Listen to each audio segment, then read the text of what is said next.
Hello everyone, welcome you all at Lokesh sir unlimited study zone. So बच्चों, carbon and its compound की class चल रही है। This is very important chapter and आज बेटा हम अगला पार्ट शुरू करने जा रहे हैं। आगे बढ़ने के पहले हम आपको बता दें कि कल हमने आपको दो प्रकार की रिएक्शन बताई थी। One is for saturated hydrocarbon and another is for unsaturated hydrocarbon. बताया आपको कि सैचुरेटेड हाइड्रोकार्बन जो होते हैं बेटा वो कौन सी रिएक्शन देते हैं बेटा, सैचुरेटेड देते हैं सब्स्टिट्यूशन, एंड जो अनसैचुरेटेड होते हैं वो क्या देते हैं, एडिशन। ओके, आज हम लोग पढ़ेंगे importance of carbon compound, ethanol पढ़ेंगे, एथेनोइक एसिड पढ़ेंगे। अभी बहुत सारे कंपाउंड आने बाकी हैं, तो आइए स्टार्ट करते हैं आज की क्लास को। सम इंपॉर्टेंट कार्बन कंपाउंड में बच्चों आज हम पढ़ने वाले हैं अल्कोहल फैमिली का कंपाउंड। ओके, तो अल्कोहल फैमिली का बेटा जो सबसे इंपॉर्टेंट कंपाउंड आपकी केमिस्ट्री में है, आपके सिलेबस में है, वो है बेटा इथेनॉल। और इथेनॉल का फॉर्मूला होता है बच्चों C2H5OH। ये है इथेनॉल का फॉर्मूला, समझ में आ गया। अल्कोहल फैमिली का जो जनरल फॉर्मूला है बच्चों वो क्या होता है, ROH। क्या होता है, ROH। R यहाँ पे एल्किल ग्रुप होता है और OH आपका एल्कोहलिक ग्रुप होता है। एल्किल ग्रुप में यानी एल्केन की चेन में एक हाइड्रोजन हटा करके आप अगर एल्कोहल ग्रुप जोड़ देंगे तो ये फैमिली बन जाएगी एल्कोहल की फैमिली। और एल्कोहल की फैमिली का सबसे पहला जो मेंबर होता है बच्चों, आपको याद होगा, CH3OH होता है। और दूसरा जो मेंबर होता है C2H5OH। तो बेटा पहला मेंबर कहलाता है मीथेनॉल, दूसरा नंबर कहलाता है इथेनॉल। ये बहुत इंपॉर्टेंट है, समझ गए। इथेनॉल बहुत इंपॉर्टेंट है। और बच्चों, इथेनॉल को हम अगर तोड़ करके लिखें तो आप जानते हैं कि इथेनॉल को हम तोड़ के कैसे लिख सकते हैं। इथेनॉल को हम लिख सकते हैं CH3CH2OH।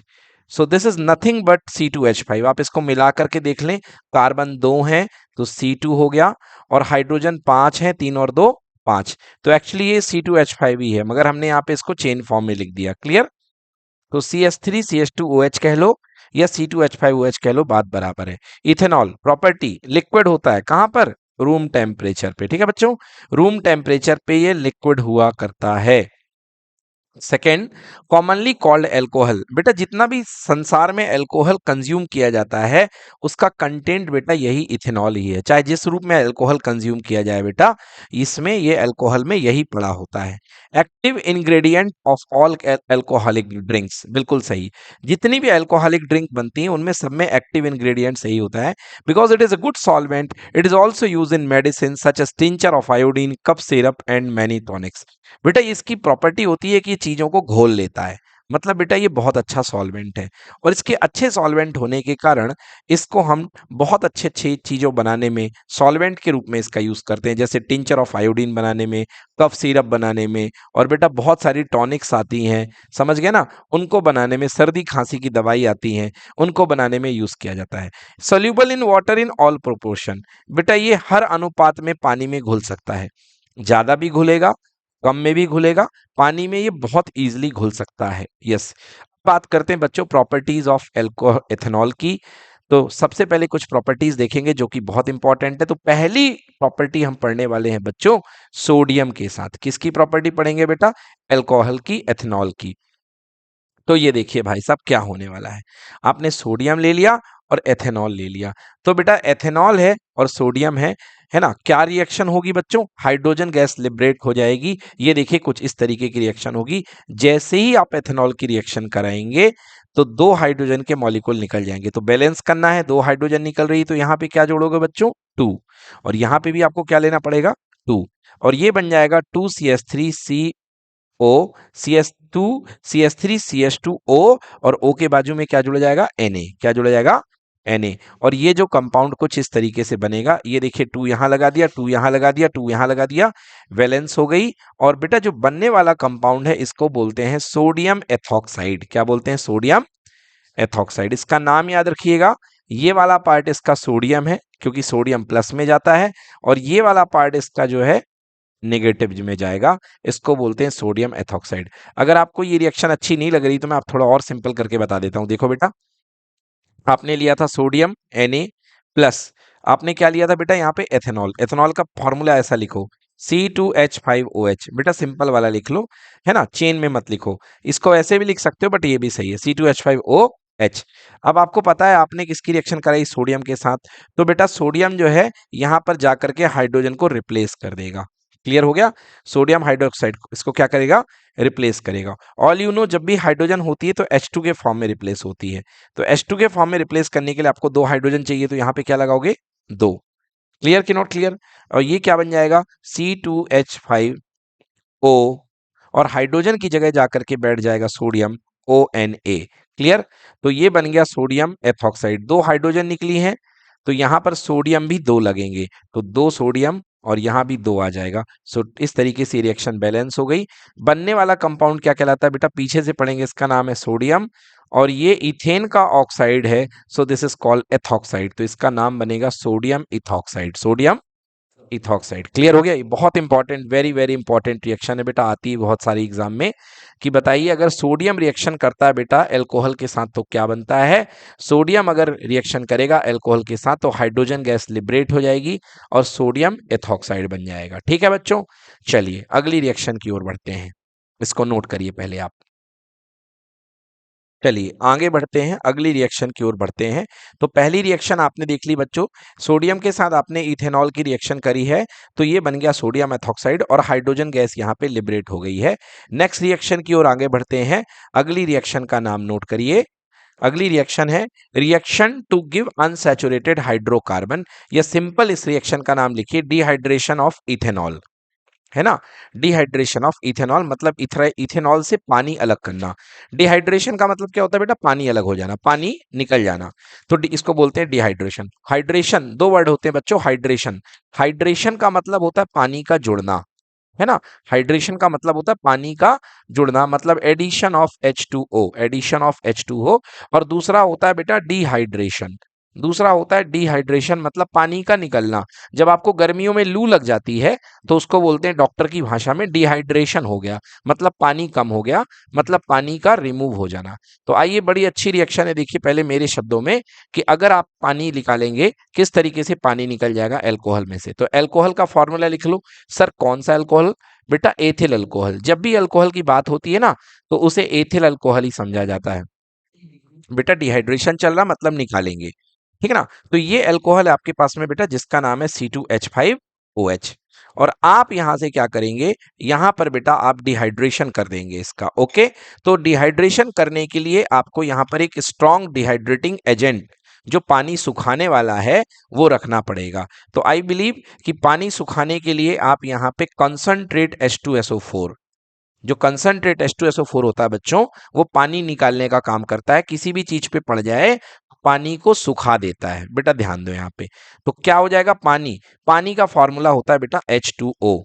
तो बेटा इस कंपाउंड में से दो हाइड्रोजन अलग कर लो और एक ऑक्सीजन, तो यहां से एक हाइड्रोजन ऑक्सीजन आ गया, एक यहां से, तो क्या बच गया बच्चों, C2H4, C2H4। और ये जाना पहचाना आपका फॉर्मूला है, इसका नाम क्या था बच्चों, ये था इथीन। क्या था बेटा, इथीन था। और ये क्या था, इथेनॉल था। क्या था ये, इथेनॉल। तो 100 की सीधी एक बात कि इथेनॉल का आप कर देंगे यहां पर डिहाइड्रेशन तो क्या बन जाएगा, इथीन बन जाएगा। क्या बन जाएगा, इथीन। इथीन को कैसे लिखते हैं, C डबल बॉन्ड C, क्योंकि एल्कीन ग्रुप का है, और दो हाइड्रोजन यहां पर और दो हाइड्रोजन यहां पर। बोलो क्लियर हो गया। तो आपने देखा कि आपने इथेनॉल ले लिया और आपके पास में क्या बन गया, इथीन बन गया। मतलब इन जनरल अगर बात की जाए सामान्य शब्दों में पूरी दुनिया के लिए, पूरी केमिस्ट्री के परिवार के लिए, तो अगर आपके पास कोई अल्कोहल है और उस अल्कोहल का आप अगर डिहाइड्रेशन करवा देंगे, अगर आप यहां से H2O रिमूव कर देंगे, यहां से H2O को माइनस कर देंगे, तो क्या बन जाएगा बच्चों, एल्कीन बन जाएगी। क्या बन जाएगी, एल्कीन। समझ में आ गया। तो एल्कोहल के डिहाइड्रेशन से क्या बनती है, एल्कीन बनती है। नोट कर लीजिए इस रिएक्शन को शॉर्ट में, चलिए जल्दी से नोट कर लीजिए। इस तरीके से यहां पे एथेनॉल से क्या बन गया, इथीन बन गया। ठीक है, इथेनॉल से इथीन बन गया।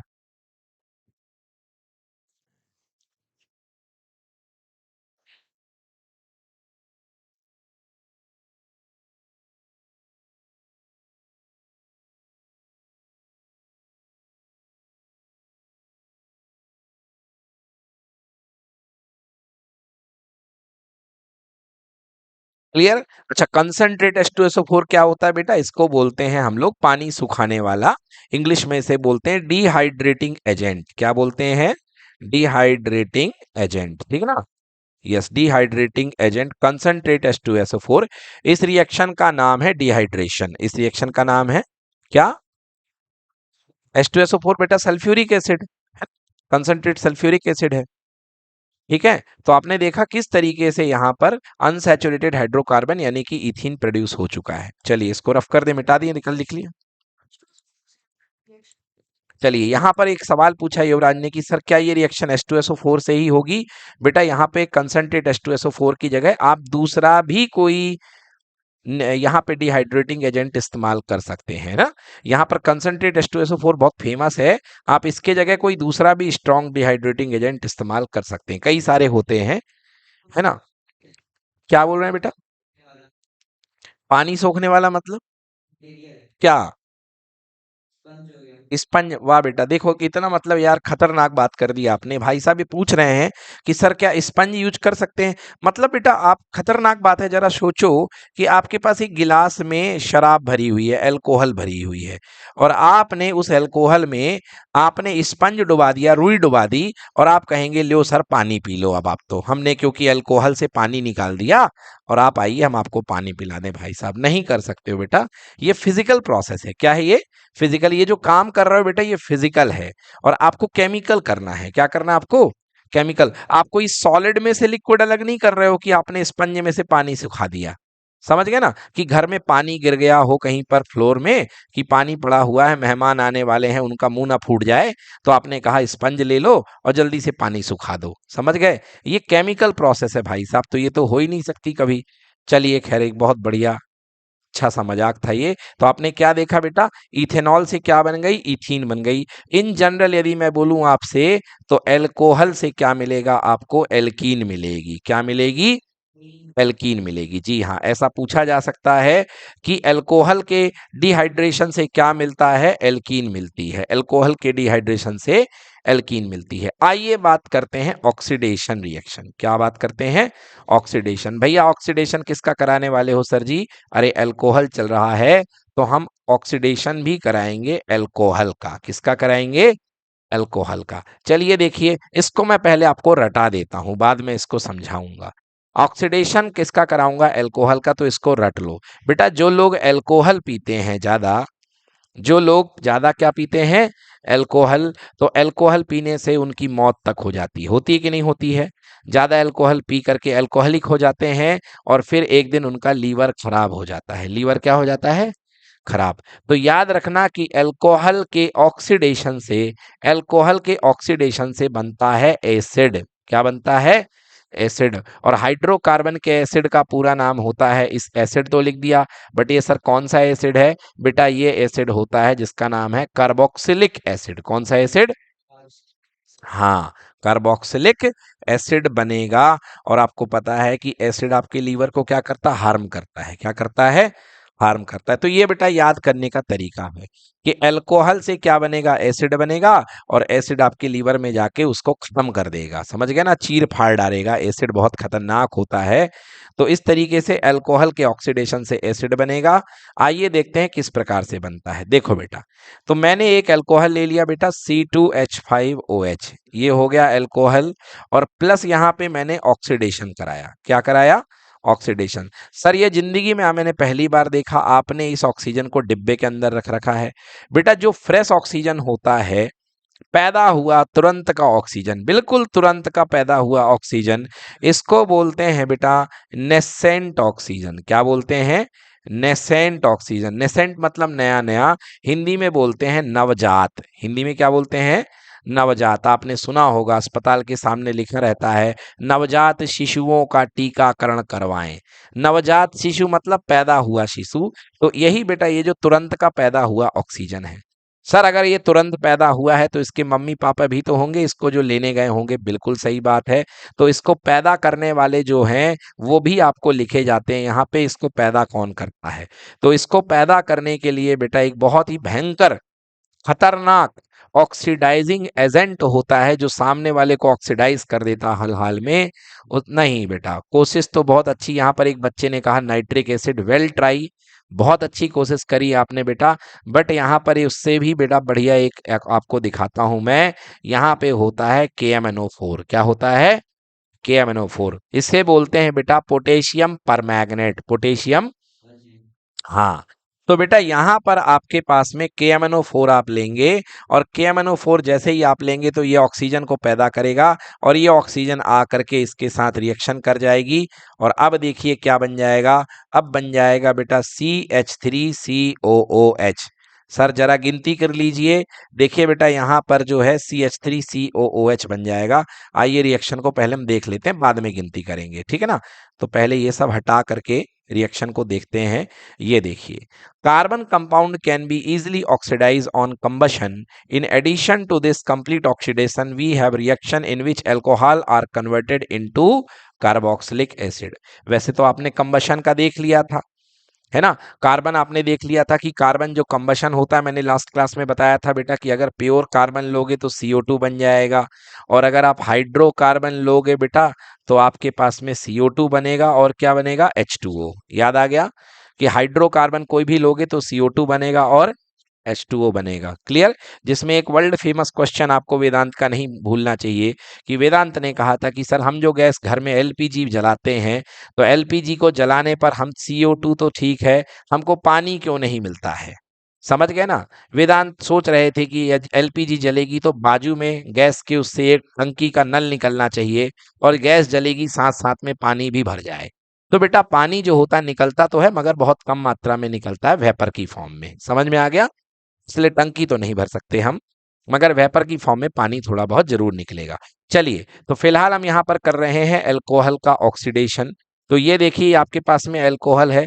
सर ये क्या है आप जान के भी पूछ रहे हैं, बेटा ये C2H5OH है कि नहीं है बताइए? क्योंकि 2 कार्बन है और 3 और 2 5 हाइड्रोजन है कि नहीं? तो C2H5OH है। अब आइए भाई साहब, ये इथेनॉल है, और यहाँ पर हमने लिखा, ये देखो भाई साहब ये कौन है? ये इसके मम्मी डैडी हैं ऑक्सीडेशन करने के लिए, जो ऑक्सीजन को पैदा करेंगे। कौन पैदा करेगा? KMnO4। कौन पैदा करेगा?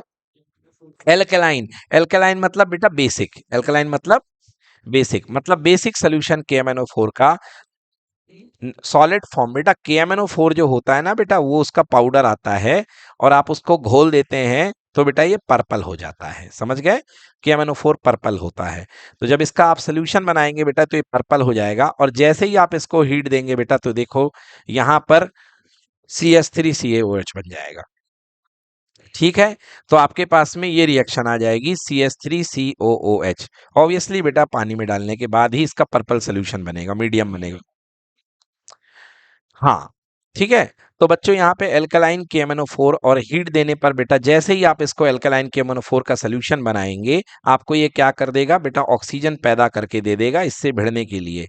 अच्छा, आप चाहें तो इसकी जगह यदि आपके पास ये उपलब्ध नहीं है, तो आप इसका भी इस्तेमाल कर सकते हैं, जिसका नाम है एसिटिफाइड K2Cr2O7।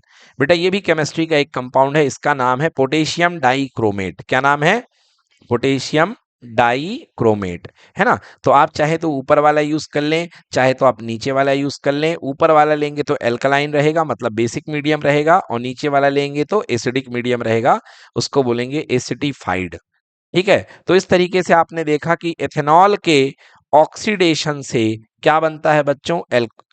एथेनॉल के ऑक्सीडेशन से क्या बनता है? Ethanoic acid. क्या बनता है? Ethanoic acid. यहां पर एल्कोहलिक ग्रुप है, और यहां पे कार्बोक्सिलिक एसिड ग्रुप है, तो यहां बन जाएगा इथेनोइक एसिड। और ये क्या थे? Oxidising agent. तो ये रिएक्शन भी बच्चों वेरी वेरी इंपॉर्टेंट रिएक्शन है, आपके किताब में भी दी गई है एनसीईआरटी में, इसको नोट कर लें, है ना। और याद रखिएगा कि अल्कोहल का कभी भी आप अगर ऑक्सीडेशन कराएंगे तो आपके पास में क्या बनेगा? कार्बोक्सिलिक एसिड बनेगा। क्या बनेगा? Carboxylic acid. तो अल्कोहल के ऑक्सीडेशन से एसिड बनता है, अल्कोहल के ऑक्सीडेशन से एसिड बनता है। ये मुझे आज तक नहीं भूला है, क्योंकि मैंने इसे ऐसे ही याद किया था कि अगर अल्कोहल पियोगे तो लीवर में एसिड बन जाएगा और लीवर को खराब कर देगा। ठीक है, तो अल्कोहल के ऑक्सीडेशन से क्या बन जाएगा? एसिड बन जाएगा। चलिए आगे चलें, लिख लिया इसको? ओके, नोट करिए। ठीक है। हाँ, तो युवराज यहाँ पर बेटा जो ऑक्सीडाइजिंग एजेंट है, याद रखना, ऑक्सीडाइजिंग एजेंट है बेटा यहाँ पे एल्कलाइन KMnO4 और हीट देनी पड़ेगी आपको, ठीक है ना। एल्कलाइन KMnO4 क्या करेगा बेटा? ऑक्सीजन को पैदा करेगा, और ये ऑक्सीजन कहलाता है नवजात ऑक्सीजन, नेसेंट ऑक्सीजन। ठीक है, ये तुरंत इसको पैदा करके इसको दे देगा। और ये ऑक्सीजन बहुत एक्टिव होता है। जो लोग बहुत एक्टिव होते हैं बेटा उनको बोलते हैं हाइपर एक्टिव। क्या बोलते हैं? Hyper active. ठीक है ना। तो हाइपर एक्टिव बोलते हैं, इतने एक्टिव होते हैं कि सामने वाले को बोलने का मौका ही नहीं देते हैं, सब कुछ खुद बोल जाते हैं। ऐसे ही ऑक्सीजन होता है, इसको बहुत हाइपर एक्टिव होता है, और जैसे ही पैदा होता है जाकर के ये भिड़ जाता है इसके साथ। ठीक है। हैं, K2Cr2O7 पूछ रहे हैं आप बेटा। K2Cr2O7 का नाम है पोटेशियम डाइक्रोमेट, इसका नाम नोट कर लीजिए अगर आप इसके नाम को सुनने में इंटरेस्टेड हैं। तो पोटेशियम 2 बार है, सो दिस इज कॉल्ड पोटेशियम 2 बार है तो डाई, एंड क्रोमेट, ये जो Cr2O7 है इसको बोलते हैं क्रोमेट। तो पोटेशियम डाइक्रोमेट, ऊपर वाला है पोटेशियम परमैंगनेट और ये है पोटेशियम डाइक्रोमेट। क्लियर? डन, आगे चलें। ओके, चलिए अब बात करते हैं बेटा, अगले कंपाउंड पे आते हैं। यहाँ पर एल्कोहल की कहानी खत्म हो जाती है। अब बच्चों अपने अगले कंपाउंड पे आ रहे हैं जिसका नाम है इथेनोइक एसिड। इथेनोइक एसिड चलने के पहले मैं थोड़ी सी आपको एसिड फैमिली की बात कर लूं। एसिड फैमिली बनता है बेटा जब आप एल्किल की वैलेंसी को फिक्स करते हैं, किससे? COOH से। COOH, COOH का नाम क्या है बच्चों? COOH का नाम है कार्बोक्सिलिक एसिड ग्रुप।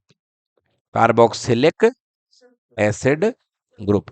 बेटा जिसके साथ ये लग जाएगा उसको कार्बोक्सिलिक एसिड बना देगा। तो ये कार्बोक्सिलिक एसिड ग्रुप है। सबसे पहले RCOOH। अब इसका जो पहला मेंबर होता है बेटा, उसका पहला मेंबर होता है HCOOH, मतलब बेटा एक कार्बन का कार्बोक्सिलिक एसिड, और इसका नाम पड़ता है मीथेनोइक एसिड। कौन सा एसिड बेटा? Methanoic acid. बोलो क्लियर हुआ कि नहीं हुआ? और याद रखना बेटा ये यही वर्ल्ड फेमस, इसी एसिड का सिंपल नेम है, ये तो इसका IUPAC नेम है। ये वही वर्ल्ड फेमस एसिड है जो चींटियों के अंदर पाया जाता है, इसे कहते हैं फार्मिक एसिड। क्या बोलते हैं बेटा? हाँ, लाल चींटी के अंदर और मधुमक्खी के अंदर यही वाला एसिड पाया जाता है बेटा, जिसे आप फार्मिक एसिड बोलते हैं। फार्म का मतलब होता है बेटा चींटी, समझ गए? लेटिन लैंग्वेज में बेटा फार्म का मतलब होता है चींटी। चींटी के अंदर पाया जाने वाला एसिड होता है फार्मिक एसिड। क्लियर हो गया क्या बेटा? बेटा साउथ अमेरिका को लैटिन बोलते हैं, समझ में आ गया? जो लैटिन क्षेत्र कहलाता है वो साउथ अमेरिका होता है। अमेरिका के 2 पार्ट हैं, उसमें जो साउथ अमेरिका वाला पार्ट है, एक ऊपर नॉर्थ अमेरिका है और नीचे कौन है? South America. तो ये जो है इसका दूसरा नाम बेटा, इसको लैटिन अमेरिका भी बोलते हैं। क्या बोलते हैं इसको? Latin America. क्लियर हो गया? हाँ चलिए, तो बेटा यहाँ पे देखिए ये हो गया HCOOH, इसको मीथेनोइक एसिड बोलते हैं। बेटा R की जगह दूसरा मेंबर आ जाएगा बेटा CH3। क्या बन जाएगा? CH3। तो ये कंपाउंड बन जाएगा CH3COOH, और इसका नाम कौन बताएगा मुझे? इसका नाम है इथेनोइक एसिड। क्या नाम है इसका? Ethanoic acid. हाँ बेटा, ये इथेनोइक एसिड है, और इसे आप, इसका सिंपल नेम यदि बात करेंगे तो IUPAC था। इसे वर्ल्ड फेमस एसिड के नाम से जाना जाता है। यही आपका चाउमीन वाला एसिड है ना। इसे आप बोलते हैं एसिटिक एसिड। क्या बोलते हैं? Acetic acid. सर इसे विनेगर बोल सकते हैं बेटा? बिल्कुल इसे विनेगर बोल सकते हो, बट याद रखना कि बेटा विनेगर केवल इसका 10% सॉल्यूशन होता है। क्या होता है? 10% सॉल्यूशन। मतलब अगर इसमें से अगर आपके पास में इसमें आप 10% इसका कंटेंट रखें और 90% पानी मिला दें, समझ में आ गया? 90% पानी मिला दें तो तब जा करके क्या बनेगा? विनेगर बनेगा। क्या बनेगा? विनेगर बनेगा। बोलो क्लियर हो गया? तो 10% सोल्यूशन जो होता है एसिडिक एसिड का या इथेनिक एसिड का, इसी को क्या बोलते हैं? विनेगर बोलते हैं। बोलो क्लियर हो गया? यस। तो चलिए आइए बात करते हैं। तो ये हो गई अपनी एसिड फैमिली। हम लोग को ज्यादातर इस पे ही, ये मेन कंपाउंड है इस फैमिली का, इथेनोइक एसिड पे ही बात करनी है। समझ में आ गया? यही हमारा मेन कंपाउंड है, बहुत काम का कंपाउंड है, इससे काफी चीज हम लोग बनाने वाले हैं, अभी देखेंगे इससे हम क्या क्या बना पाएंगे, समझ गए। हाँ, अगला मेंबर इसका आएगा बेटा 3 कार्बन वाला जिसका नाम होगा प्रोपेनोइक एसिड, फिर 4 कार्बन वाला जिसका नाम होगा ब्यूटेनोइक एसिड। चलिए आइए, बट हमारे मेन काम का इथेनोइक एसिड है, आइए इस पर चर्चा करते हैं। इस एसिड को हम बोलते हैं commonly known as acetic acid. इसका नाम क्या है? Acetic acid. इसका फॉर्मूला है CH3COOH। CH3COOH। कितने आए? Full. Hmm,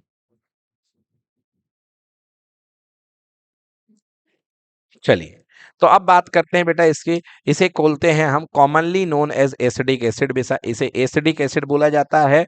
belongs to a group of acid called carboxylic acid. बेटा बिल्कुल दिख रहा है कि ये कार्बोक्सिलिक एसिड फैमिली के मेंबर बनेंगे। तीसरा, 5 से लेके 8%। बेटा हमने तो 10% बोल दिया, बट करेक्ट है 5 to 8%। 10% भी बोल सकते हो, ऐसा कुछ गड़बड़ी नहीं हो जाएगी, बट मोस्ट करेक्ट बेटा 5 से लेके 8% जो सोल्यूशन होता है इसका पानी में, वो क्या कहलाता है? विनेगर कहलाता है। तो याद रखना बेटा, 100% एसिडिक एसिड खा पाने की किसी की दम नहीं है। अगर किसी को 100% एसिडिक एसिड खिला दिया जाए तो वो मर जाएगा। क्या हो जाएगा? मर जाएगा, उसकी डेथ हो जाएगी। समझ में आ गया?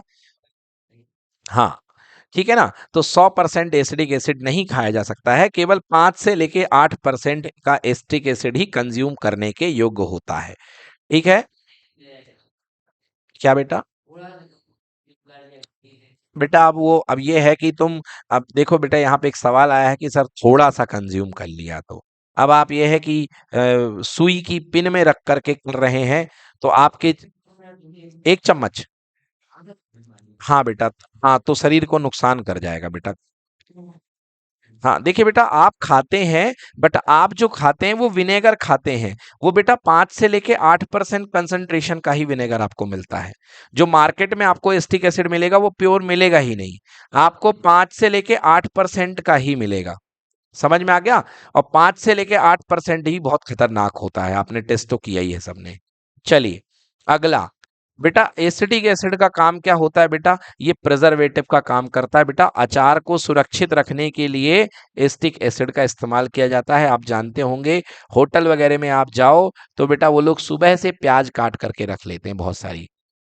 हाँ, और प्याज को वो लोग विनेगर में डिप करके दे देते हैं, जिससे प्याज कभी बदबू नहीं मारती है। और इसलिए ये क्या करता है? विनेगर प्रिजर्वेटिव का काम करता है। किसका काम करता है? प्रिजर्वेटिव का। जो बता बेटा, आपके पास में जो मैगी का टमाटो केचप आता है, बेटा टमाटो केचप में यही विनेगर होता है जिसके कारण ये प्रिजर्व रहता है। अगर विनेगर ना डाला जाए टमाटो केचप बनाते समय, तो आपका सॉस जो होता है टमाटो सॉस कभी चलेगा नहीं। हाँ, तो बेटा ये इसमें विनेगर डाला जाता है। अच्छा, इसका मेल्टिंग पॉइंट कितना है बेटा? 290 केल्विन, मतलब 290 केल्विन पर ये पिघल जाता है। 290 केल्विन पर ये पिघल जाता है। आप इस समय पे, अभी ठंड का सीजन चल रहा है बेटा, ठंड का सीजन चल रहा है बेटा। अगर आप इस समय पे जाएंगे मार्केट में बेटा, यदि आप जाएंगे तो इस समय मार्केट में आप जाएंगे तो आपको जो एसिडिक एसिड मिलेगा, विनेगर मिलेगा बेटा, वो जमा हुआ मिलेगा। कारण, क्योंकि बेटा ये 17 डिग्री सेल्सियस के नीचे जम जाता है। क्या हो जाता है? जम जाता है। समझ में आ गया? जैसे पानी बेटा 0 डिग्री सेल्सियस पे जमता है, ऐसे 17 डिग्री पर कौन जम जाता है? एसिडिक एसिड जम जाता है।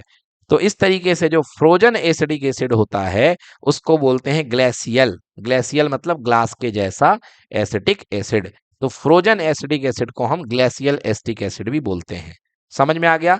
और इसका मेल्टिंग पॉइंट कितना होता है? 290 केल्विन, मतलब ये पानी से भी जल्दी उबलने लगता है। अगर पानी के हम मेल्टिंग पॉइंट की बात करें, मतलब बर्फ से जल्दी पिघल जाएगा, है ना। 1 minute, it's melting point is 290 kelvin. थोड़ा देखते हैं।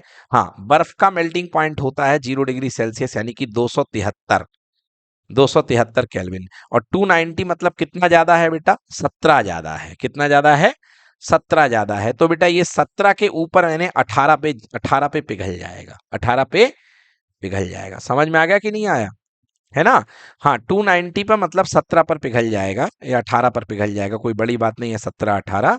है ना। बट अभी के सीजन में आप जाएंगे तो आपको जमा मिलेगा।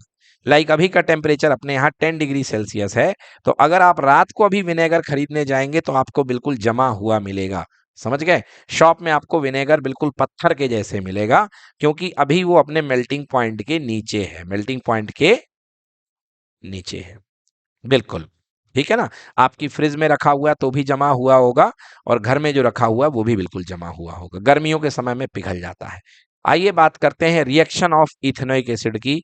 तो रिएक्शन ऑफ इथेनोइक एसिड में सबसे पहले मैं आपको करा रहा हूं पहली reaction with base. Reaction with base, क्योंकि इस रिएक्शन को कराने के लिए मुझे कुछ बताने की जरूरत नहीं है।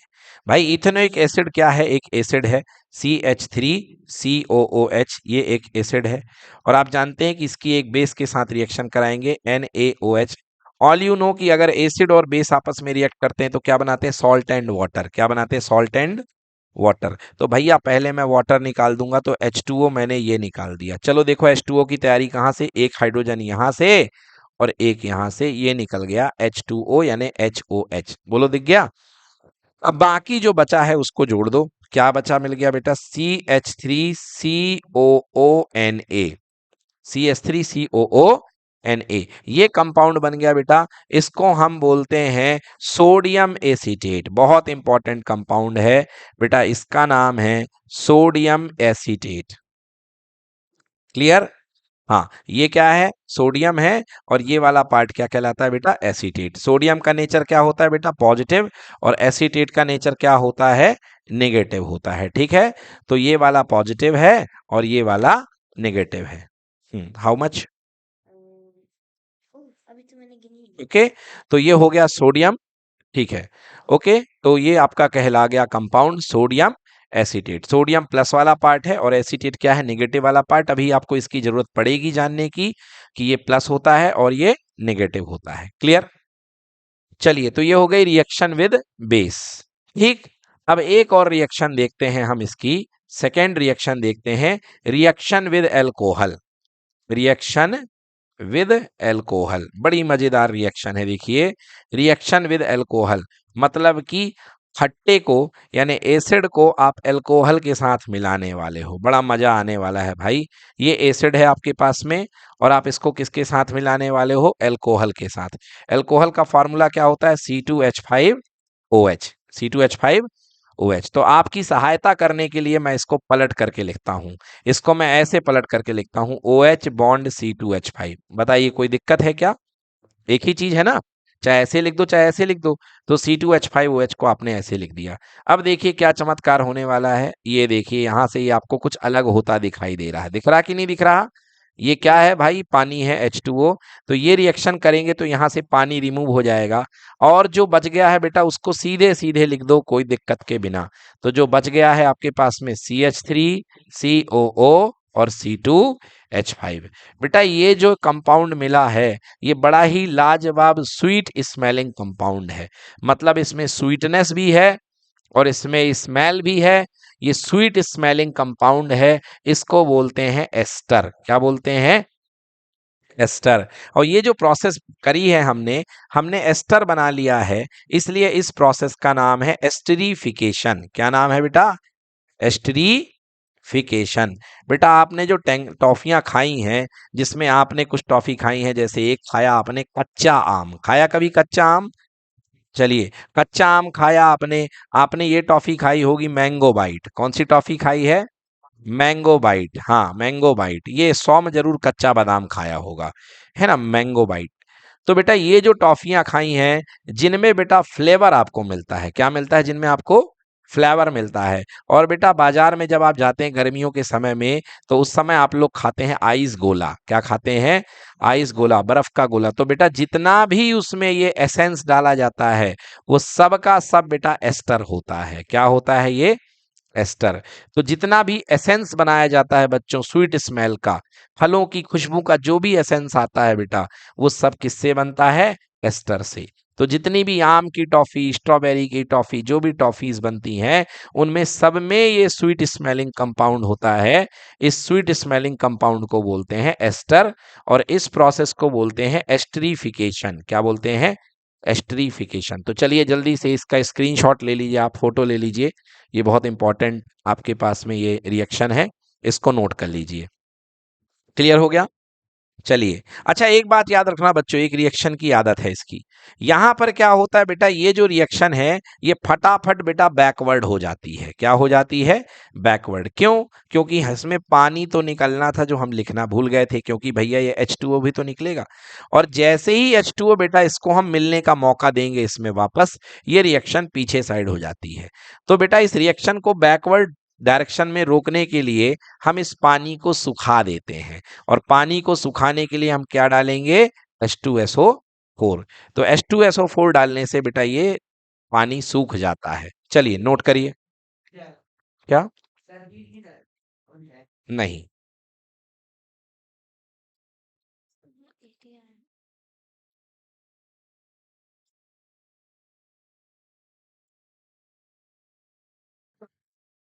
ओके, तो इसलिए आप यहाँ पे क्या मिलाते हैं? Concentrate H2SO4। चलिए इसको रफ करते हैं, आगे चलते हैं। ठीक है, लिखा हुआ है बेटा, उसमें आ जाएगा, है ना? तो आप इससे नोट कर लीजिए।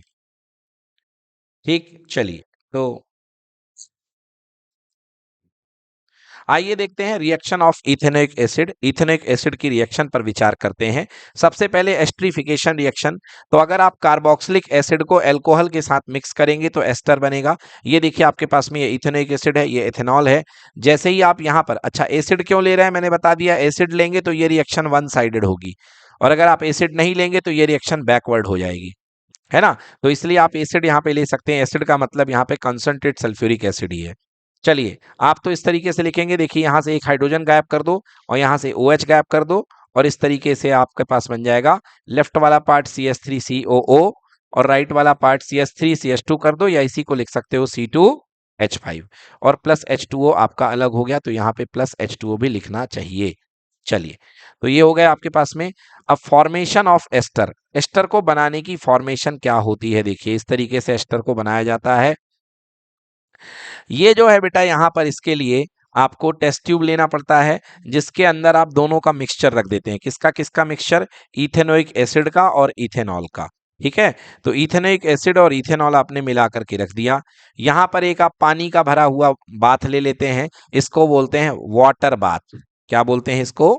वाटर बाथ, है ना? मतलब बीकर में अगर आप वाटर डाल दो तो इसको बोलते हैं वाटर बाथ। ये कहलाता है वायर गेज जाली, ये कहलाता है ट्राइपॉड स्टैंड, और ये कहलाता है बर्नर। इस तरीके से आप गर्म करेंगे तो ये रिएक्शन बन जाएगी। ये डायग्राम कोई ज्यादा इस्तेमाल का नहीं है, बस एनसीईआरटी में दिया था तो हमने करा दिया। अगली रिएक्शन जिसको एग्जाम में आना है 100% लिख लीजिए, इसके बगैर पेपर नहीं बनता है। एक एस्ट्रीफिकेशन और दूसरी सेपोनिफिकेशन। पहले मैं आपसे पूछूंगा कि सेपोनिफिकेशन को देख करके आप तुक्का क्या मार सकते हैं? ये क्या बनाने की प्रोसेस हो सकती है? बताइए। हाँ, बताइए इसको देख के आप क्या बना सकते हैं? इसको देख करके आप क्या बना सकते हैं?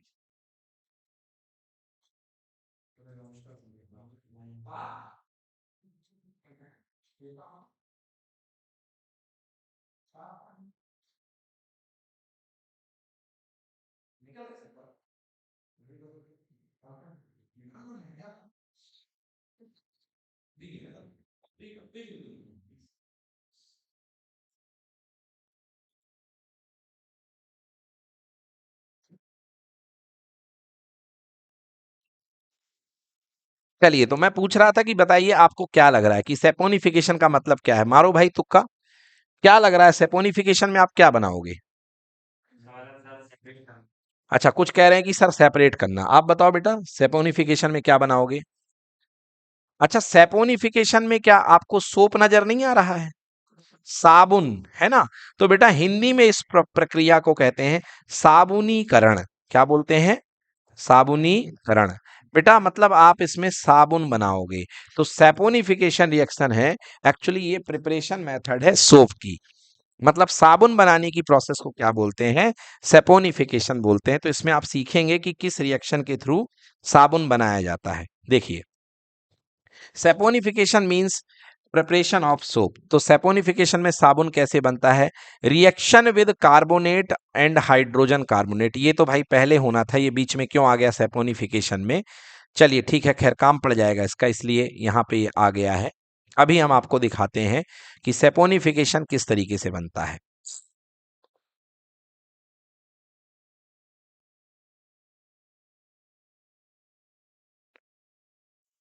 हम्म तो सबसे पहले समझिए कि सोप होता क्या है। सोप यानी कि साबुन होता क्या है, ठीक ना?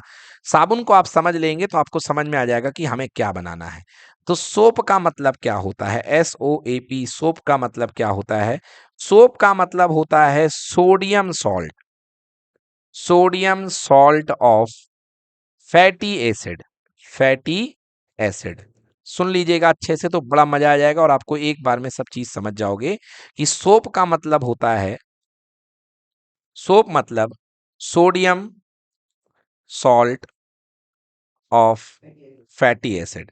अब सर ये फैटी एसिड क्या है? क्या बहुत मोटा होता है एसिड? फैटी एसिड का मतलब होता है बेटा लॉन्ग चेन कार्बोक्सिलिक एसिड, मतलब जिसमें बहुत सारी चेन होती है, जिसमें क्या होती है, कार्बन बहुत सारे होते हैं। तो फैटी एसिड का मतलब होता है लॉन्ग चेन, ज्यादा कार्बन वाला लॉन्ग चेन कार्बोक्सिलिक एसिड। बेटा लॉन्ग चेन कार्बोक्सिलिक एसिड को बेटा हम लोग क्या बोलते हैं? फैटी एसिड बोलते हैं। अब आइए इसका एग्जाम्पल देखते हैं लॉन्ग चेन कार्बोक्सिलिक एसिड का कैसे बनेगा। बेटा जैसे आपके पास में कोई सिंपल सा एग्जाम्पल ले रहा हूं बेटा, एक कंपाउंड है आपके पास में CH3COOH। ये देखो CH3, गलत लिख दिया, फिर से सही करूंगा। ये देखिए CH3COOH आपके पास में ये कंपाउंड है बेटा। अब CH3COOH में आपको क्या बनाना है? Sodium salt. तो कुछ भी करके इसका हाइड्रोजन हटाइए और यहां पे सोडियम की एंट्री कीजिए। जैसे ही बेटा सोडियम आ जाएगा तो ये आपके पास में बन जाएगा CH3COONA, CH3COONA। तो इसको हम क्या बोलते हैं? ये कहलाएगा sodium salt of fatty acid, ये कहलाएगा sodium salt of fatty acid. हाँ, तो ये कहलाएगा sodium salt of carboxylic acid कह लो या फैटी एसिड कह लो, और इसी को हम बोलते हैं बच्चों साबुन, यानी यही आपके पास में सोप है। Okay, this is called soap. तो चलिए आइए देखते हैं किस तरीके से हम लोग बनाएंगे साबुन, कैसे बनाएंगे, सेपोनिफिकेशन रिएक्शन कैसे करेंगे। तो सबसे पहले हम लोग देखते हैं, फर्स्ट मेथड है reaction with carbonate and reaction with hydrocarbonate.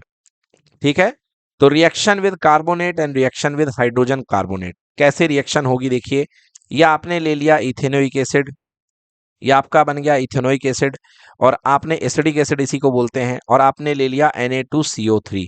तो रिएक्शन आपने एसिड एंड बेस में भी पढ़ चुके हैं कि जब भी आप एसिड की रिएक्शन या तो कार्बोनेट के साथ कराते हैं या बाई कार्बोनेट के साथ कराते हैं तो क्या बनता है? आपका सॉल्ट बनता है, CO2 गैस निकलती है, और क्या निकलता है? H2O। Very very very important, ये आपने पढ़ा था। बिल्कुल यहां पर भी यही होने वाला है, ठीक है ना? आप जैसे ही एथेनोइक एसिड की रिएक्शन कराएंगे Na2CO3 के साथ तो आपके पास में क्या बन जाएगा? आपके पास में एक सॉल्ट बन जाएगा। देखो कैसे बनेगा, ये बन गया आपके पास में सॉल्ट, यस, CH3COONA और प्लस H2O, और क्या निकलेगा? CO2। ठीक है, इस रिएक्शन को बैलेंस कर लीजिए। तो आपको बैलेंस करने के लिए दो मॉलिक्यूल लेने पड़ेंगे इथेनोइक एसिड के, और ये रिएक्शन आपकी फाइनली बैलेंस हो गई। तो क्या बन रहा है? देखिए, इथेनोइक एसिड आपने लिया, आपने सोडियम कार्बोनेट के साथ इसकी लड़ाई करवाई, और सोडियम कार्बोनेट के साथ लड़ाई करवाने के बाद आपके पास में क्या बन गया? ये बन गया सोडियम इथेनोएट। यस, इसका फॉर्मूला क्या नाम होगा? Sodium ethanoate. ये वाला पार्ट जो कहलाएगा ये कहलाएगा सोडियम इथेनोएट। ठीक है, एक और रिएक्शन देखते हैं, बिल्कुल सिंपल। CH3COOH, पिछले बार क्या लड़ाई कराई थी अपन ने? सोडियम बाइकार्बोनेट के साथ, सोडियम कार्बोनेट के साथ। अब हम लड़ाई करा रहे हैं सोडियम बाइकार्बोनेट के साथ। ये देखिए सोडियम बाइकार्बोनेट या सोडियम हाइड्रोजन कार्बोनेट, क्या हो जाएगा? H हट जाएगा और Na इसकी जगह ले लेगा, तो बन जाएगा CH3COONA। ये बन गया अगेन सोडियम इथेनोएट, और H2O और CO2 रिलीज हो गई। बच्चों ये जो कहलाएगा आपके पास में, ये कहलाएगा आपका सोप। ठीक है, इसी को हम सोप बोलते हैं। सोडियम सॉल्ट है, किसका सोडियम सॉल्ट है बेटा? फैटी एसिड का। तो फैटी एसिड के सोडियम सॉल्ट को ही हम बिल्कुल बेटा, हैंड वॉश भी यही है, sodium salt of fatty acid. Hand wash यही है, बट याद रखना कपड़े धोने का साब कपड़े धोने का सोडा नहीं है ये, कपड़े धोने का सोडा अलग है, ठीक है ना। चलिए उस पर बात करेंगे अभी। ये अभी सेपोनिफिकेशन चल रहा है, तो सेपोनिफिकेशन में देखिए बनाने का एक और तरीका। अगली रिएक्शन है, हाँ, एक और रिएक्शन देखिए। अगर आप एस्टर की रिएक्शन करा देंगे अल्कली के साथ, एस्टर की रिएक्शन किसके साथ करा देंगे? अल्कली के साथ, तो आपके पास में क्या बन जाएगा? अल्कोहल बन जाएगा और sodium salt of carboxylic acid बन जाएगा। देखो कैसे, एक एस्टर ले लो, तो एस्टर का फॉर्मूला CH3COO C2H5, ये आपके पास में एस्टर है, ठीक है। CH3COO C2H5 ये आपके पास में क्या है? एस्टर। और अल्कली आप जानते हैं, अल्कली क्या होते हैं? वाटर सोल्यूबल बेस, पानी में घुलने वाले बेस को बोलते हैं अल्कली, NaOH, ठीक है बच्चों। तो ये बन गया अपने पास में Na, और ये वाला पार्ट हो गया क्या? OH। जब आप इसकी रिएक्शन कराएंगे तो क्या हो जाएगा बेटा? ये वाला जो Na है वो इसके साथ चला जाएगा, और OH वाला पार्ट जो है ये चला जाएगा C2H5 के साथ। तो देखो क्या रिएक्शन हो रही है, ये बन रहा है C2H5OH, ये बन गया, और इसके साथ क्या आ जाएगा? Na आ जाएगा, तो ये बन जाएगा CH3COONA। अब आप ऊपर वाले पार्ट को देखें, एस्टर, एस्टर है ये, रिएक्शन किसके साथ करा रहे हो? एल्कली के साथ, ये एल्कली है यानी बेस है। क्या बन गया बेटा? देखो एक पार्ट आपके पास में बन गया एल्कोहल, क्या बन गया? एल्कोहल, और दूसरा एल्कोहल बन गया, ओके। और दूसरा पार्ट क्या बन गया बेटा? Sodium salt of carboxylic acid, ये बन गया आपका sodium salt of carboxylic acid, okay. इसी को हम क्या बोलते हैं? इसी को हम सोप बोलते हैं, okay. So this will be sodium salt of carboxylic acid और सोप। इसको आप लिख लें ये रिएक्शन, क्योंकि ये यहाँ पे नहीं दी गई है, इसको आप नोट कर लें, है ना। क्या है ये? एस्टर है, एस्टर के साथ आपने क्या मिला दिया? एस्टर के साथ आपने एक एल्कली यानी वाटर सोल्यूबल बेस का सोल्यूशन मिलाएंगे, तो आपके पास में अल्कोहल बन जाएगा, और ये बन जाएगा sodium salt of carboxylic acid. Done. चलिए, तो ये रिएक्शन हो गई कंप्लीट। आगे देखते हैं। यस, अगला है हाइड्रोलिसिस ऑफ एस्टर। हाइड्रोलिसिस मतलब बेटा इस बार हम एस्टर को पानी पिलाएंगे, इस बार हम एस्टर को क्या पिलाएंगे? पानी पिलाएंगे। तो देखिए यहां पर हाइड्रोलिसिस करेंगे एस्टर का, तो आपके पास क्या रिएक्शन होगी? तो हाइड्रोलिसिस करने के लिए आपको यहाँ पर बेटा ये गलत लिखा हुआ है, यहाँ पे NaOH नहीं होगा, यहाँ पे होगा HOH यानी H2O, HOH यानी H2O, ठीक है। तो देखिए क्या हो जाएगा, यहां से ये टूटेगा बेटा, तो ये हाइड्रोजन जा करके बेटा इसके साथ जुड़ जाएगा, और ये बन जाएगा CH3COOH, और OH वाला पार्ट बेटा इसके साथ में जुड़ जाएगा और बन जाएगा C2H5OH। आप याद कीजिए मैंने ये रिएक्शन आपको कराई थी, जब मैंने कहा था कि जब भी आप अल्कोहल को एसिड के साथ मिलाएंगे तो एस्टर बनेगा। क्या बनेगा? एस्टर। ये बिल्कुल इसकी उल्टी रिएक्शन है, ये मैंने लिखी हुई थी, आपको शायद भूल गई है, फिर से लिख देता हूं। देखो एसिड CH3COOH प्लस अल्कोहल को मैंने उल्टा करके लिखा था OH, और यहाँ पे C2H5। तो मैंने कहा था जब ये रिएक्शन होंगी तो यहाँ से H निकल जाएगा, यहाँ से OH निकल जाएगा, और ये बन जाएगा CH3COO C2H5। ये रिएक्शन होती है एस्टर की, और साथ में क्या निकलेगा? पानी। क्या निकलेगा? पानी। अगर आपने इस पानी को नहीं उड़ाया तो ये पानी वापस इसके साथ रिएक्ट कर जाएगा और वापस रिएक्शन को बैकवर्ड धकेल देगा। तो ध्यान से देखिए, ये यही तो हो रहा है। यहाँ पे ये पानी जो है ये इसके साथ रिएक्ट कर गया और वापस क्या बना दिया? वापस बना दिया CH3COOH यानी सोडियम। अरे सोडियम एसिटेट कहाँ है भाई? ये कोई गलत लिखा है, ये तो एसिडिक एसिड है, और क्या बना दिया? एथेनॉल। एसिटिक एसिड और एथेनॉल। क्लियर हो गया? चलिए ठीक है, तो ये रिएक्शन हो गई अपने पास में, ये पूरी रिएक्शन आपको क्लियर हो चुकी है। आगे बढ़ते हैं। अगली रिएक्शन है reaction with alkali. Reaction with alkali, तो अल्कली की रिएक्शन करा रहे हैं भाई साहब। तो ये रिएक्शन तो हमने देख ली, यहाँ पर अल्कली के साथ आप रिएक्शन करा रहे हो। किसकी रिएक्शन करा रहे हो? आप इथेनॉल लिख रहे हो और एसिडिक एसिड की रिएक्शन करा रहे हो। कुछ भी बोल रहे हो भैया, इथेनॉल नहीं है ये एसिडिक एसिड है। और ये रिएक्शन हम देख चुके हैं, पहले ही देख चुके हैं इस रिएक्शन को, कि अगर आप एसिड के साथ बेस को रिएक्ट करेंगे तो आपके पास क्या बनेगा, salt and water, salt and water. तो यहां पर आपके पास में सोडियम इथेनोएट या इसी का नाम है सोडियम एसीटेट, सोडियम एसीटेट बनेगा और वाटर निकल जाएगा। तो ये रिएक्शन हमने देख ली। अगली रिएक्शन देखते हैं, ये भी हमने आपको बताई थी, जस्ट नाउ बताई थोड़ी देर पहले, कि अगर आप बताइए इसके साथ एस्टर के साथ आप बेस की लड़ाई कराएंगे तो आपके पास बन जाएगा, एक बनेगा sodium salt of fatty acid और दूसरा पार्ट आपके पास में बन जाएगा एल्कोहल। ये भी रिएक्शन हमने करा दी। बेटा ये जो रिएक्शन है, इस रिएक्शन को बोला गया है सैपोनिफिकेशन। मेनली ये रिएक्शन जो होती है, ये साबुन बनाने के लिए मेनली यही रिएक्शन इस्तेमाल होती है, समझ गए? तो इसी को बोलते हैं सैपोनिफिकेशन, ठीक है ना? इसी को क्या बोलते हैं, सैपोनिफिकेशन। यस, चलिए, तो सैपोनिफिकेशन किस तरीके से होती है देखिए। सैपोनिफिकेशन में अपने पास में आप ले लेते हैं वेजिटेबल ऑयल। वेजिटेबल ऑयल किसका काम करता है बच्चों, वेजिटेबल ऑयल काम करता है एस्टर का, सॉरी। तो यहाँ पे वेजिटेबल ऑयल ले लेते हैं और NaOH ले लेते हैं, तो आपके पास में ये देखिए sodium salt of fatty acid बन जाता है। ये देखिए इस तरीके से sodium salt of fatty acid, मतलब जो साबुन होता है बेटा उसके उसके अंदर 17 कार्बन होते हैं, लगभग 15 से लेके 17 कार्बन का बनता है साबुन। और साथ में आपके पास में बनेगा ग्लिसरॉल। क्या बनेगा, ग्लिसरॉल। मतलब ऊपर वाली ही रिएक्शन है, ओके, ऊपर वाली ही रिएक्शन है। आप यदि वेजिटेबल ऑयल में NaOH की रिएक्शन कराएंगे तो सोप एंड ग्लिसरॉल बन जाएगा। ग्लिसरॉल का मतलब होता है बेटा एल्कोहल, क्लियर?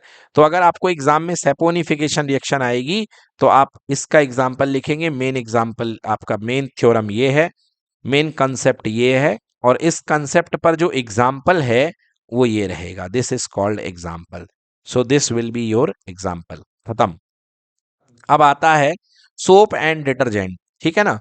अब अगला देखेंगे हम कि सोप तो देख लिया है, अब डिटर्जेंट में क्या फर्क है, सोप और डिटर्जेंट में क्या फर्क है। तो मैं दोनों चीजें आपको बता देता हूं यहाँ पे कि बेटा सोप क्या है और डिटर्जेंट क्या है। ये आपने देखा सोप, और यहाँ पर अब हम पढ़ाने वाले हैं डिटर्जेंट।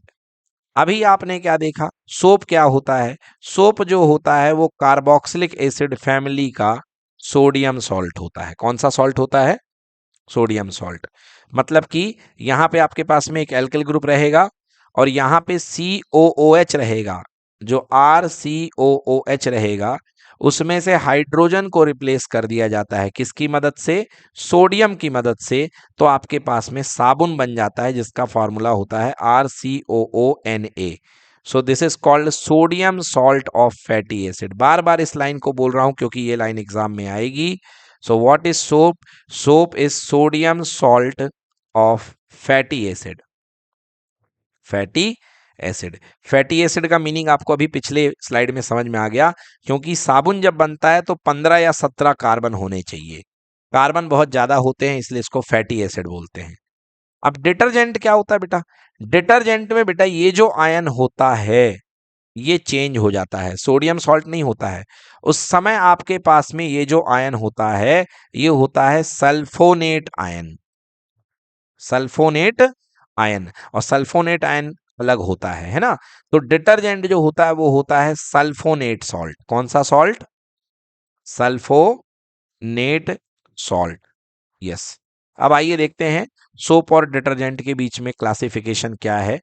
बस yes, a soap is the sodium salt और potassium salt of a long chain carboxylic acid. मतलब यदि आपके पास में एक बहुत बड़ा कार्बोक्सिलिक एसिड है जिसमें खूब सारे कार्बन हैं और आप लास्ट में यदि COONA जोड़ रहे हो या आप लास्ट में कार्बन चेन के साथ लास्ट में COO पोटेशियम जोड़ रहे हो तो ये जो चीज बनेगी ये कहलाएगी सोप। ये देखिए इस तरीके से, है ना? ये जो चीज कहलाएगी ये सोप कहलाएगी। ये देखिए ये आपके पास में क्या है, सोप है। अब आप कहोगे सर ये क्या है, ये आप इस तरीके से चेन क्या है, तो बेटा ये कार्बन है। कार्बन काउंट करो, 1 2 3 4 5 6 7 8 और 9। बेटा जब केमिस्ट्री में बहुत सारे कार्बन होते हैं तो इस तरीके से चेन स्ट्रक्चर बना दिया जाता है, समझ में आया? तो इसमें 9 कार्बन का ये स्ट्रक्चर है, 9 कार्बन का ये कंपाउंड है। तो इस तरीके से ये 9 कार्बन का कंपाउंड बन गया और साथ में सोडियम जुड़ा हुआ है। तो ये जो चीज है बेटा इसको हम बोलते हैं ये सोप है। ठीक है, यहां से लेकर के यहां तक की जो चीज है बेटा इसको हम बोलते हैं फैटी एसिड। फैटी एसिड यानी कि बहुत हाई हैवी एसिड है, तो ये फैटी एसिड चेन है। ये हो गया fatty acid chain. Okay, okay, ये देखिए ये हाइड्रोकार्बन चेन है। हाइड्रोकार्बन चेन है, इसमें कितने कार्बन दिए गए हैं? 17। बेटा 17 भले लिखे हुए हैं, 17 भले ही लिखे हुए हैं, मगर यहां पर 17 नहीं है। 17 बनाने के लिए आपको 17 का ही चेन बनानी पड़ेगी। तो ये कंपाउंड है 17 C17H35। और ये कंपाउंड ये वाला जो पार्ट है इसका आयनिक एंड है, जिसको बोलते हैं CH3COONA। ठीक है, कंपाउंड का फॉर्मूला देखिए बच्चों, मैं लिख रहा हूं आपके लिए, C17H35 और COONA। तो ये वाला जो पार्ट है कार्बन चेन का पार्ट है, जिसको हम बोलते हैं हाइड्रोकार्बन चेन, जो हो गया फैटी एसिड। और ये वाला जो पार्ट है ये इसका बेटा आयोनिक एंड है, यानी COONA, ये इसका आयोनिक पार्ट है। ठीक है, ये इसका आयोनिक पार्ट है। हाँ, अब जो डिटर्जेंट होता है वो क्या होता है? हाँ, a detergent is the sodium salt of long chain benzene sulphonic acid. हाँ, जो डिटर्जेंट होता है वो लॉन्ग चेन कार्बोक्सिलिक एसिड नहीं होता है, long chain benzene sulphonic acid. बेटा इसको याद कर लेना, long chain benzene sulphonic acid का जो सोडियम सॉल्ट होता है उसको बोलते हैं हम डिटर्जेंट। ठीक है, एक बार फिर से देख लो फॉर्मूला। बेटा अगर आप बात करोगे साबुन की, सोप की बात करोगे, तो सोप में एक लंबी सी चेन होगी जिसको बोलोगे आप हाइड्रोकार्बन चेन, और हाइड्रोकार्बन चेन के साथ लास्ट में जुड़ा रहेगा COONA। ठीक है, जिसमें कि सोडियम वाला पार्ट पॉजिटिव होगा, और ये पूरा का पूरा जो कार्बन चेन का पार्ट है ये पूरा का पूरा क्या होगा? नेगेटिव होगा। क्लियर हो गया? सोडियम वाला पार्ट क्या होगा? पॉजिटिव, और ये वाला पार्ट क्या होगा? नेगेटिव होगा। बेटा ये जो पार्ट होता है कार्बन चेन वाला, ये पानी का दुश्मन होता है, इसलिए इसको बोलते हैं हाइड्रोफोबिक। क्या बोलते हैं बच्चों? हाइड्रोफोबिक। इसको पानी का फोबिया होता है, इसलिए इसको बोलते हैं हाइड्रोफोबिक। और ये पानी का प्यारा होता है, इसलिए Na+ वाले पार्ट को बोलते हैं हाइड्रोफिलिक। क्या बोलते हैं? हाइड्रोफिलिक। क्लियर हो गया बेटा? तो एक पार्ट इसका हाइड्रोफोबिक है और दूसरा पार्ट इसका हाइड्रोफिलिक है।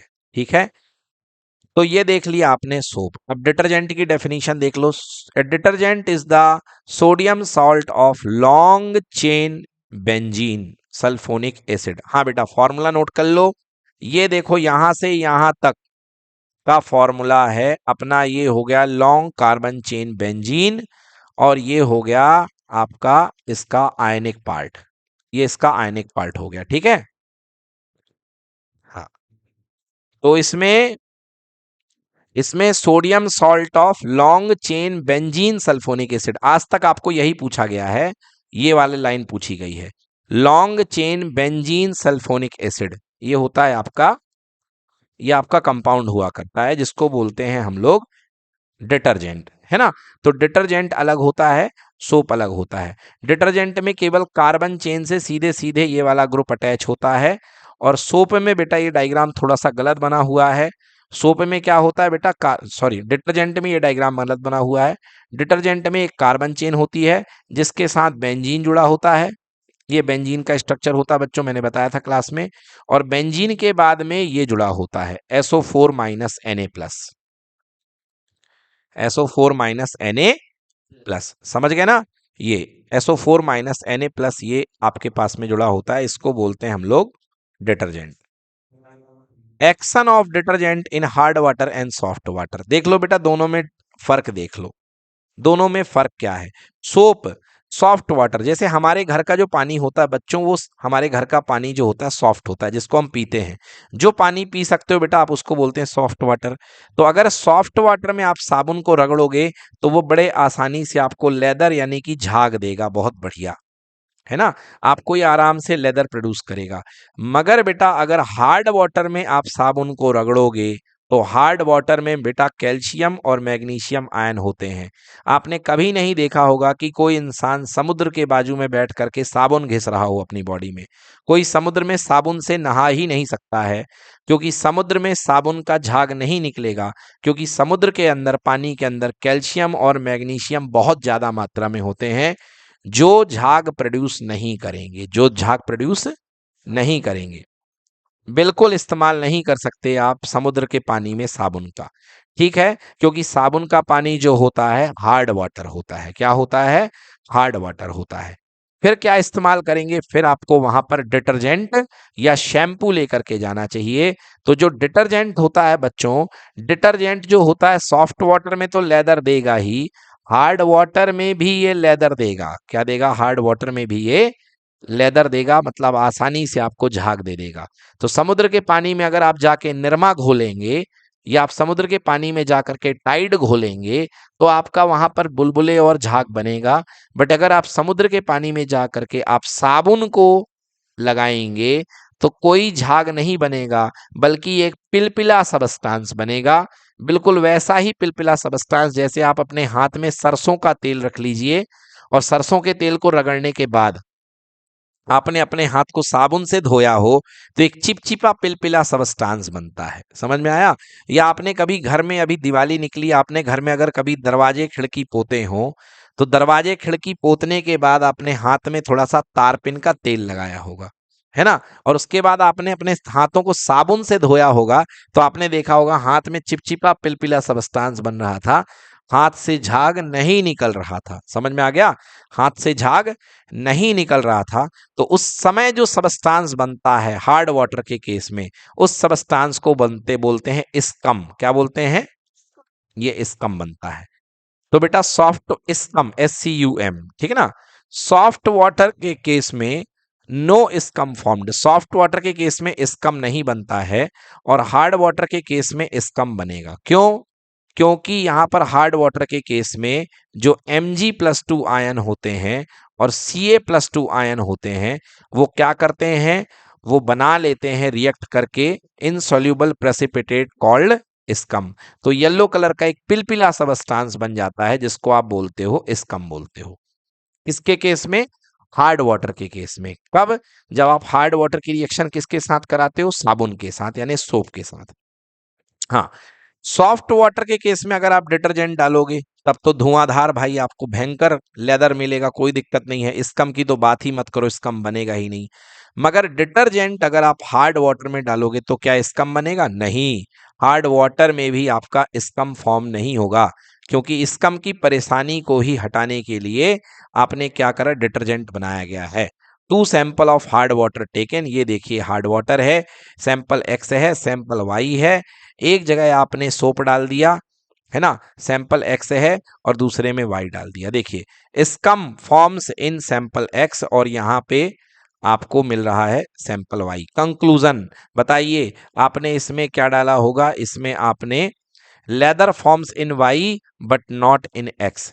लेदर जो है Y में फॉर्म हो रहा है, मगर X में फॉर्म नहीं हो रहा है।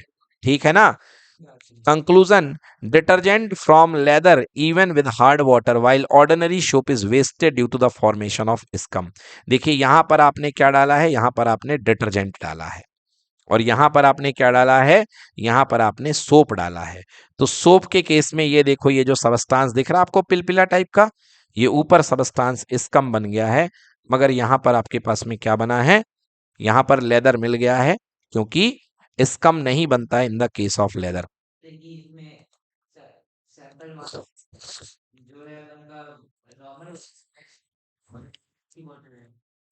देखिए आपके पास में मैंने यहाँ पे लिखा सैंपल X सैंपल Y है, हाँ ये भी लिख सकते हो आप, ठीक है ना? तो ये भी आप लिख सकते हैं, बट इस वाले केस में आपने यहाँ पे सैंपल X में आपके पास में हार्ड वाटर आपने है, तो पक्की बात है हार्ड वाटर में ही इसका क्या मिलेगा? फर्स्ट वाले में हार्ड वाटर है। क्लियर? नहीं तो आपका ऑब्जर्वेशन हो रहा ना, बोलने से क्या मतलब है? आपके हार्ड वाटर में बिना हार्ड वाटर के स्कम बन जाएगा क्या? हार्ड वाटर के बिना स्कम बन ही नहीं सकता है। इसका मतलब यहाँ डेफिनेटली हार्ड वाटर है। क्लियर? हाँ, ये हो सकता है कि इसमें सॉफ्ट वाटर है और सोप है, ये हो सकता है। Soap is the sodium or potassium salt of organic fatty acid. It react with the hard water forming scum. Hence, ordinary soap is wasted. हाँ, yes. What is detergent? Detergent are the sodium salt of alkyl sulfonic group SO3H instead of carbonic carboxylic acid group. तो याद रखिएगा कि जो detergent होते हैं, detergent में क्या होता है बच्चों? डिटर्जेंट में जो ग्रुप होता है वो होता है SO3H। डिटर्जेंट में जो ग्रुप होता है वो SO3H हुआ करता है। चलिए फाइनल कंक्लूड करते हैं डिटर्जेंट और सोप के बारे में। सोप जो होते हैं वो बायोडिग्रेडेबल होते हैं, मगर जो डिटर्जेंट होते हैं वो क्या होते हैं? Non biodegradable. मतलब इसीलिए कहते हैं कि नदी के सोर्सेस के बाजू में कपड़े मत धोइए स्पेशली डिटर्जेंट से, क्योंकि ये नॉन बायोडिग्रेडेबल होते हैं।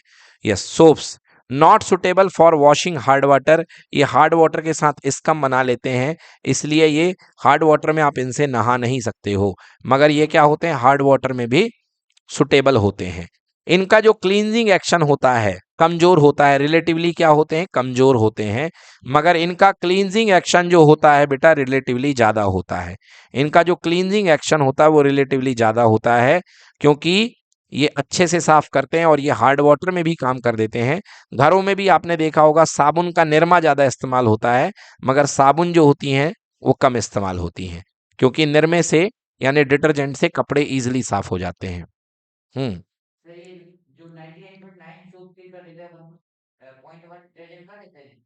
नहीं, नहीं। चलिए अब देखिए सोप एंड डिटर्जेंट की बात करते हैं। सोप और डिटर्जेंट का किस तरीके से स्ट्रक्चर हुआ करता है, तो बच्चों कल इस टॉपिक का हम लास्ट कवर करेंगे। सोप का क्लींजिंग एक्शन मतलब कि साबुन किस तरीके से सफाई करता है। थैंक यू सो मच, आज के लिए हम लोग कल कवर करेंगे बाकी।